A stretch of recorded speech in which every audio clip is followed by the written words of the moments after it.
Hola, ¿qué pasa familia? Soy el Estepari Siberiano y hoy vamos a hacer un pequeño breakdown del PC que diseñé aquí con mis amigos de Center Gaming hace 4 años ya. Esta es la máquina de matar que montamos hace 4 años para llevar a cabo todas las gestiones relacionadas con todos mis canales en redes sociales. Y no solamente vamos a hablar un poco de lo que está pasando dentro del ordenador, sino que también vamos a hacer una pequeña entrevista y vamos a poner todos los puntos sobre las IES, así que adentro con el vídeo. Hola, soy Dani, el propietario de Center Gaming España, y he tenido la posibilidad de hacer un ordenador para Estepario. Estoy muy agradecido de él porque, bueno, aparte de haberle podido montar un ordenador, ha volcado mucho en mí y la verdad que lo agradezco un montón. Porque aparte de que sea una empresa que esté creciendo ahora como Center Gaming España, cuando lo conocí estaba comenzando en esta empresa, me acuerdo yo hace 4 años, que estaba en un local más básico y al día de hoy lo tengo nuevamente aquí con el nuevo local, que le ha parecido una locura. Fantástico, tío. Yo te digo lo mismo, yo también estaba más o menos arrancando, así que nos estamos viendo crecer poquito a poco, ¿no? Sí, sí. Y tenemos algo en común, que es lo que vamos a hablar un poquito hoy. Bueno, ¿qué tal la torre después de 3 años, Sí, ya han pasado 3 años. 3 años, ¿no? Sí, sí. Te tengo que decir una cosa, tío, y eso no tiene nada que ver posiblemente, pero me quedé flipado cuando me descargué el Steam y me puse a jugar a videojuegos. ¿Sí? Sí, porque no estaban los planes, ¿sabes? Porque tú y yo al final vinimos con una idea en mente, que era conseguir un PC perfecto para edición, y tú pusiste los componentes al dedillo para que eso zumbara todo lo que tenía que zumbar en todos los vídeos que yo le meta, 4K. Y la verdad es que de ahí 2 cosas me han impresionado, y es que sin tener ni idea, para gaming es brutal, o sea, estoy zurrándole a los juegos en calidad ultra y no tiene ningún problema, ¿sabes? Y otra cosa que me ha sorprendido es que a medida que yo he ido subiendo la calidad del material, porque antes trabajaba con una GoPro, que quieras que no, la calidad es buena, pero no son tamaños brutales, pero me he pasado a una cámara de cine 6K y tengo vídeos que pesan 50, 100 gigas y no hay ningún problema. Ningún problema, te va bastante fluido. Sí, renderiza sin ningún problema, no tengo que hacer las tonterías de bajar la calidad del Premiere a un 16avo para poder renderizar a tiempo real y ver los colores a tiempo real, no tengo ningún problema de eso, ¿sabes? Puedo volcar toneladas de vídeo, le clicas y te quitas todos los dolores de cabeza. O sea, que yo no sé lo que has hecho porque yo no entiendo de ordenadores, pero lo que sea que lleve, es brutal, tío, no he tenido jamás un problema con el cacharro. Pues mira, me alegro porque en un principio cuando te pusiste en contacto conmigo estabas ahí dudoso, ¿no? Estabas un poco preocupado porque claro, era una inversión que realmente tú querías invertirlo para poder hacer todo esto que haces. La verdad que estoy contento que no tengas ningún problema. Sí, yo estoy más contento, te lo digo. De hecho, hoy has traído el ordenador. Sí. Vamos a hacerle realmente las especificaciones que tiene el Estepario, para que si alguno se dedica al tema de la edición, pues pueda pillar estas piezas que actualmente, hace 3 años, pero actualmente es un pepino, aún no, Sí. ¿sabes? No ha bajado los recursos. Sí. Otra de las cosas, tío, Estepario, hemos tenido comunicación, sé que siempre estás liado por ahí. Creía que aún estabas con Saratoga. No. Y ayer vi un poco digo, voy a ver cómo van y tal, y he visto que ya no estás, tío, y hay una cosa que me gustó que dijiste, es que sobre todo te fuiste porque realmente era un tiempo que no, ¿sabes? Cuéntame tú un poco todo eso, que me gustó. Hombre, en ese aspecto, justo lo veníamos hablando antes de empezar la entrevista, ha sido eso, es una cuestión de que el tiempo es el recurso más valioso que tenemos. Tú como empresario también, que tienes montado todo el tinglao, además lo sabrás perfectamente, a fin de cuentas, el tiempo es que vale oro, vale más que el oro, es que no tiene precio, tío. Y yo con ellos, al estar yo en Valencia, ellos en Madrid, y siempre comenzar las giras desde Madrid, pues todos los fines de semana era coger el coche 4 horas hasta Madrid, desde Madrid sales a otro sitio, das el concierto, haces la prueba de sonido, lo que haga falta, y luego al día siguiente, y total, te quedas sin fines de semana. Que los fines de semana parece que son el tiempo de ocio, pero para mí era el tiempo de hacer tareas de casa, tío, limpiar la casa. Tú ya sabes que yo tengo 2 estudios y los tengo superpuestos. Hay que limpiar, tío, las astillas de las baquetas, hay que quitar el polvo, ¿sabes? Hay que airear las cosas, tío, hacer la colada, hacer la compra, hacer la comida, hacer cosas súper básicas que no me daban tiempo.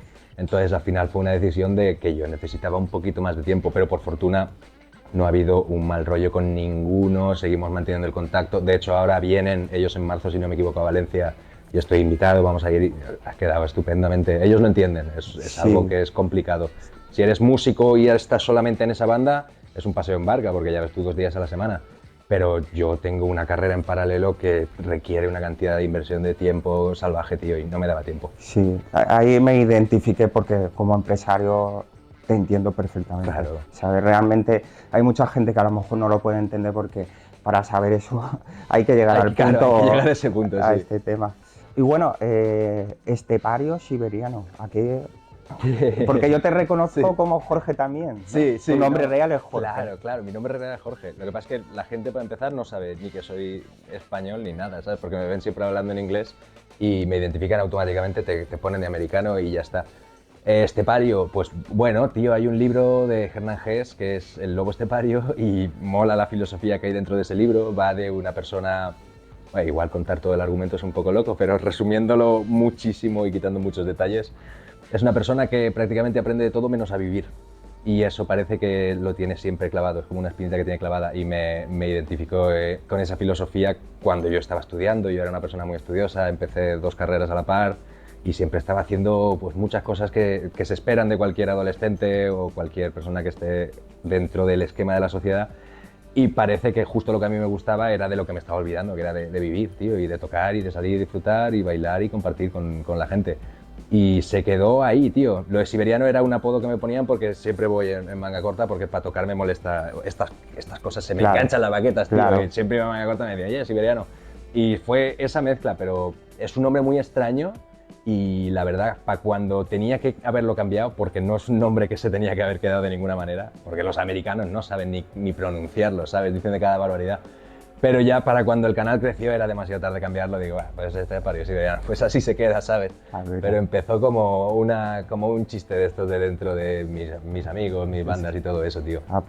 Ahora os voy a poner un vídeo. Estuve un día que estaba viendo yo en tus redes sociales y un vídeo que se te escapaba un palo, tío, y Sí. volando, tío.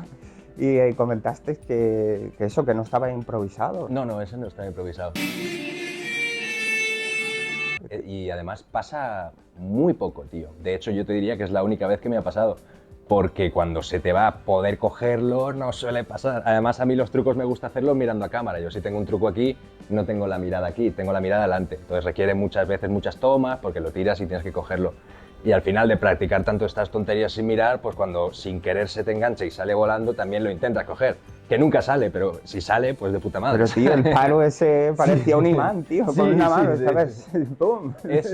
Tío, una coincidencia maravillosa. Supongo que consecuencia de la práctica, ya te digo, de intentar hacer las cosas prácticamente sin mirar, pero al final más o menos, depende de la fuerza con la que ha salido, puedes posicionar en tu mente por dónde quizás vaya a caer, ¿sabes? Es como una prestidigitación que sucede en el momento y pues de casualidad lo cogí y seguí para adelante y al final vi la toma, digo, esto es maravilloso, tío, esto está estupendo. Otra de las cosas que vi, que fuiste a ver a un youtuber reconocido y se habló de que bueno, del tema de que si habías estudiado las notas y tal, tú me comentaste que mientras uno estaba estudiando, tú estabas dando a los palos, tío. Es así, es que yo qué sé, la práctica también da mucho y eso pasa en cualquier ámbito, carajo, en cualquier ámbito. Yo quiero pensar que incluso una persona que no tiene ningún conocimiento, si se pone a trabajar mano a mano contigo, pues de aquí a 2 años vas a saber una cantidad de información acerca de ordenadores que posiblemente ninguna persona que está estudiando esa propia ingeniería o lo que fuera va a tener, ¿sabes? La práctica muchas veces te proporciona una información que es súper interesante y súper válida y esa es la filosofía que yo he llevado con respecto al instrumento. Yo, por desgracia, porque sí que es cierto que es algo muy útil, pero por desgracia nunca me he dedicado a estudiar teoría musical y no tengo ni idea de teoría musical, pero ese tiempo que no me lo pasé estudiando teoría me lo pasé practicando, que también es interesante. Hay gente que si no puede estudiar, pues no hace nada. No, hombre, si no puedes ir por una vertiente, tienes otras tantas que sí que están a tu alcance. Y hoy en día con el internet, ¿quién no puede aprender a hacer algo? Vamos, yo soy autodidacta de edición, de Premiere, de After Effects, de Photoshop, de Lightroom, de lo que sea, te metes y le pegas y al final son ganas y horas. Sí, hoy en día con la informática y con el internet tienes acceso a una cantidad de información que es capaz de formarte, al menos de forma básica, en una grandísima cantidad de aspectos, siempre y cuando tengas voluntad y ganas de echarle unas horas y por supuesto pasártelo bien, tío, y aprender un poquito. Muy bien, muy bien. Y como veréis, lleva 4 años con él y bueno, dice que va todo bien, ¿no? Sí, y puedo hacer pesas con él, también lo puedo coger, ¿sabes? No, es brutal, de rendimiento, pero también la estética, como podéis ver, no es algo que sea ortodoxo y mola mucho. A mí me parece flipante, las lucecitas, lo tiene todo. Yo me quedé flipado cuando vine y lo vi, pero lo importante, por supuesto, es el rendimiento, a fin de cuentas. El diseño puede ser muy bonito, pero si el ordenador no funciona, pues no funciona. Y esto es una máquina de matar. Esto lo puede hacer todo, desde juegos hasta ediciones, pesadas, livianas, lo que quieras. Y no solamente procesamiento de vídeo, sino también rendimiento de audio. Como sabéis, yo grabo mucha música y estoy constantemente trabajando y no he tenido jamás ningún problema con ningún tipo de edición, ni de vídeo ni de audio. No sé si está bien que lo diga, pero esto ha venido y sin cobrar nada ni nada. Ha venido con todo el corazón del mundo a visitarme y aparte de eso, pues hacerle un mantenimiento en el ordenador. Y muchas gracias, tío. Gracias a ti, tío, no te preocupes, macho. Una cosa, tío. Sí. Dame tus manos. A ver si cojo la energía de la batería.